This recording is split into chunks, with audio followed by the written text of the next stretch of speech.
immediately after World War I, at midpoint in the Hitler pre-war regime, and then in the post-World War II years. Our relations with Germany have been of a changing nature during this rather long period of her 20th century history. Of course, when we speak of Germany today, we are thinking primarily of Western Germany. Here in the United States and elsewhere, there's a tendency for us to speak of the two Germanys, of West Germany and East Germany. But the Germans themselves think of Germany as divided three ways. We have West Germany, and then that part of Germany that we are wont to call East Germany, the portion occupied by Russia, they call Middle Germany. East Germany to them lies east of the Oder-Neisse River line, from Silesia up to Königsberg in East Prussia. Our changing relationship with Western Germany, this Germany of 55 million people rather than Middle Germany of 17 million, may be symbolized in terms of the character of our head representatives over there. First, we had Lucius D. Clay, an army general. It was a period of command and obey. He was followed by John J. McCloy, a businessman, who is now the chairman of the board of directors of the Chase National Bank in New York. It became a policy under McCloy of advice, counsel, and assist. Then McCloy was followed by James Bryant Conant, former president of Harvard University, to make the transition from High Commissioner to Ambassador. Conant, as a top-flight scientist, as a scholar, was greatly respected by the Germans.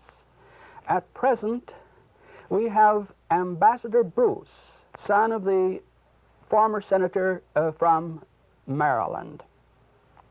It was my fortune to serve under each and all of these four men, to witness this change in our relationships with Germany. We have fought Germany in two wars in the 20th century. They were our enemy. Today, they are our allies. The American troops stationed in Germany are no longer occupation forces. Their status is that of guests of the German people. They are guests that the Germans would like to have stay with them a long time. There has been a shift in power relations. Today, Germany is a heavyweight in the international balance of power. Today, Germany is European-minded, seeking to make Germany a part of a united Europe as she struggles to form a continental diplomatic policy that includes increasing friendship with the French. It has been settled policy of the United States to do everything we can to assist in promoting friendship between these two people and between the French and the Germans. It's to the interest of each of them, and it is to the interest of us. No one needs to belabor the point of the importance of Germany today, I think. She is the key country in continental Europe. That is obvious, that is evident. She is important to us, and particularly has she become important as she has experienced this tremendous comeback. Her recovery, economic, political, and social, has been nothing short of phenomenal.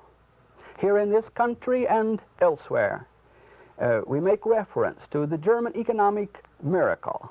This economic miracle is symbolized by the Volkswagen, which means the people's car. Germany produces more automobiles than any country in the world today, except the United States. When I was in Germany in 1949, one seldom saw a German-owned car on the Autobahn. Today, they are everywhere. The German mark is the strongest unit of currency on the continent, rivaled only by the Swiss and Belgian francs, monetary units of two small countries. Germany produces more steel than any countries in the world except the United States and the Soviet Union. She is the greatest trading country in the world today except Britain and the United States. Forced to assimilate 12 million refugees from East and Middle Germany. 5,000 come over every week still. She now finds it necessary to supplement her labor force from Italy. How has this economic miracle been achieved? One explanation of it, I think, is definitely Marshall Aid. Marshall Aid enabled them to come back economically and industrially. Care packages they went over, particularly in the hard winter of 46, 47, lifted the morale of individuals and of families. Two, American investments in Germany are very heavy. There is the thought that, expressed to me by a leading German, that if American investments were to be suddenly withdrawn, the economic miracle would have a difficult time of surviving. Another explanation of it is that as long as she was occupied, she had no military defense budget. Others took care of that for her. Thus, she could invest her capital otherwise. Another explanation of it, though strange as it may seem, be seen in terms of bombing and demolition. We bombed the ball-bearing center at Schweinfurt, that great international inland harbor at Duisburg, Essen, Dortmund, and so on. Then the British followed a policy of demolition of industry after the war. Bombing and demolition did away with obsolete machinery. Entrepreneurs, industrialists are often hesitant to abandon machinery, though it be obsolete, in which they have such a heavy investment. This was done for them through bombing and demolition. They got the latest and the best machinery and have been able to produce at capacity. Another explanation of it probably is that the German worker works hard and long. Germany has suffered loss of fewer work hours in the last 7 years than Britain has in the last 7 months. The stability of the Adenauer government is another asset, is aided in this economic advance. Of course, Adenauer has had a very definite connection with political recovery as well. The Bonn government has an advantage over the Weimar government that we had at the end of World War I, in that it has not been tainted with military defeat. It has risen from the bottom, from the ruins, and they have established that government from necessity, and as a result, very largely, of the personality of Adenauer. Some fear that he has held the reins of government too tightly, that there is developing a personality cult. There is concern as to his successor. However, in the last weeks, understudies have appeared in the persons of Economic Minister Earhart and Foreign Minister Bretano. But fortunately, I think, there are evident out in society forces in support of free institutions. We find these in the schools, we find these in the press, we find these in the trade unions, we find these in the changed attitude toward the military, and in the new role of women.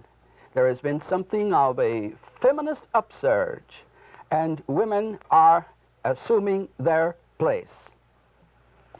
We ask, oh, how will Germany use this new strength? Will she, in a case of a depression, capitulate to extremist forces? Was the election of '57 merely a stomach election? We know that for the democratic way to really thrive, it must be a matter of the head and the heart. Here is our opportunity to strengthen the Western advance and to step up the cultural program and to support the United States Information Agency. For a European-minded Germany can contribute much strength to the West.